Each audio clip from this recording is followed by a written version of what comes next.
everyone, let me explain this Indonesian Education Museum using English. First, we have to buy a ticket for 50,000. After paying, we are welcome to enter. Pertama-tama, kita di sini melihat ada mobil bersejarah. Periode perundingan dimulai pada zaman logam, yaitu sekitar 10.000 tahun yang lalu. Pada masa perundingan atau disebut tukang yang lebih dikenal dengan masa mengolah logam, masyarakat Prakasa sudah mengenal biji teknologi logam ini dipengaruhi oleh Vietnam sehingga hasil teknologi ini dikenal dengan budaya Dongson. Next, pada zaman dulu, masyarakat menulis dengan daun lontar. Tradisi pembuatan daluang di Indonesia sebagai bagian dari Trais Tulis Nusantara. Kebudayaan sudah dinyatakan punah sejak tahun 1960-an.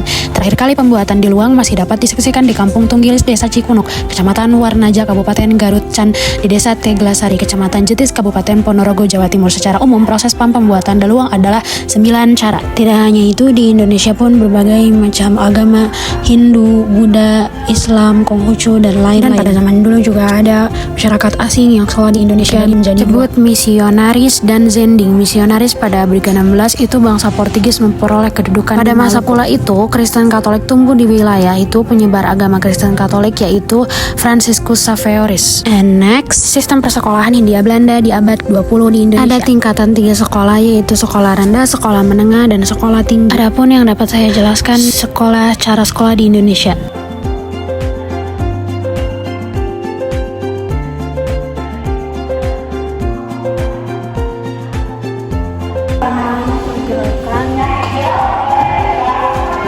Adapun patung yang sangat bersejarah yaitu Ki Hajar Dewantara. Dan adapun keempat karakter utama pendidikan zaman kolonial Belanda, yang pertama dualitis diskriminatif, 2 gradualis. Sekolah dibedakan untuk anak pribumi dan anak Belanda dan Tionghoa juga berdasarkan bahasa pengatannya. Sistem sekolah dikembangkan sangat lamban. Sincan perlu 100 tahun lebih. Indonesia memiliki sistem pendidikan yang lengkap dari tingkat dasar hingga perguruan tinggi. Koordinasi kurikulum dan sistem ujian disamakan dengan sekolah di negeri Belanda dan pengawasan yang sangat ketat. Adapun sejarah gedung PGSD UPI pada zaman dahulu, dan adapun zaman dahulu ITB, Seman 5, dan lain-lain. Menyenggalakan sekolah guru negeri atau disebut Quake School. Kalangan Zending dan Musi sebenarnya telah mengadakan khusus berbasis sekolah asrama. Adapun ini sejarah ITB. Biasa disebut Institut Teknologi Bandung, dulu namanya Sekolah Tinggi Teknik atau Teknis Hogeschool.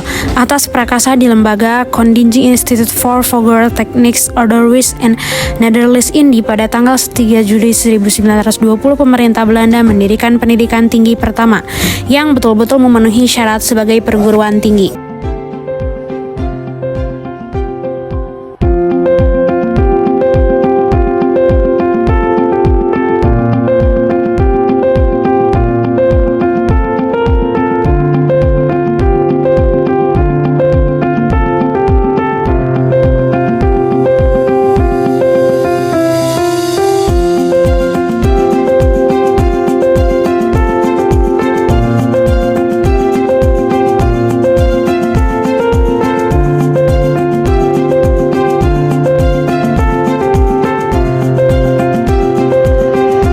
Dan ada juga pensil pada zaman dahulu terbuat dari kayu.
Adapun sejarah kurikulum dari 1947 hingga 2022.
Sekian, terima kasih yang dapat saya sampaikan dari awal hingga akhir mengenai tugas UAS Budaya di Museum Pendidikan Nasional UPI. Wassalamualaikum warahmatullahi wabarakatuh.